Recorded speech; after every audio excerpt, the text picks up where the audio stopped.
But everyone likes stories, so hopefully my story grabs your attention more than my very lame slideshow. It was a sunny September Sunday morning when Bridget snuck down the stairs after a night of harsh words and crying. The house was quiet, a little too quiet. She contemplating how she was going to apologize for the things she said the night before the entire way down the stairs. She rounded the corner to the living room to find the one man she always admired slumped over the side of the recliner, pills spilled all over the floor, and beer bottles scattered everywhere. With tears in her eyes, she ran to his side and felt for the non-existent pulse. The next 10 minutes felt like hours, and everything became a hazy blur. Police and ambulance numbers crowded the small living room, and hushed words occupied the rest of the space. Bridget sat in the corner repeating to herself, "This isn't real, this isn't real," before finally coming to the realization that this was actually happening. Bridget never thought that this kind of tragedy could ever strike so close to home. Things like this only happen to other people or in movies. Minutes passed until a police officer woke up her of her own state, and he kept on asking questions regarding what happened the night before. He kept on asking her questions regarding any signs of risk factors that she had noticed. She thought back to the past couple of weeks. There was never any talk about feeling trapped or having no reason to live. She began thinking about past behaviors. She remembered an increased alcohol consumption over the past couple of months, and they never went and saw her grandma or cousins when she came out every other weekend like they used to. The events of the night before flooded her memory as she replayed to the officer. There was so much anger in his eyes, and he just kept yelling. Bridget explained to the officer, "I locked myself in my room hoping he would cool down by the morning.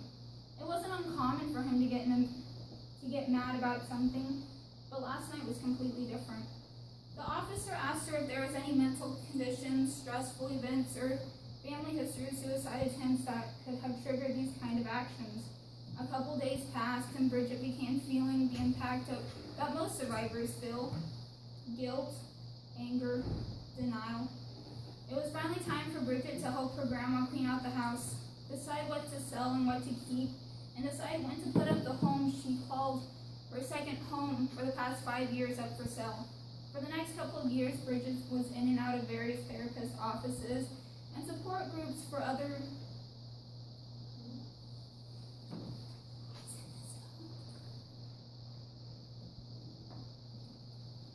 therapists for girls just like her. Suicide is a major public health concern that can easily be prevented. Most people believe that it will never happen to someone that they know, let alone someone that they love. That was me 6 years ago.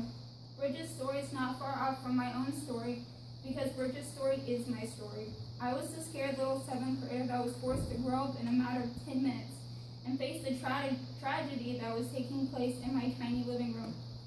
42,000 Americans die by suicide each year, averaging 117 suicides a day, while there is approximately 12 attempts per each success.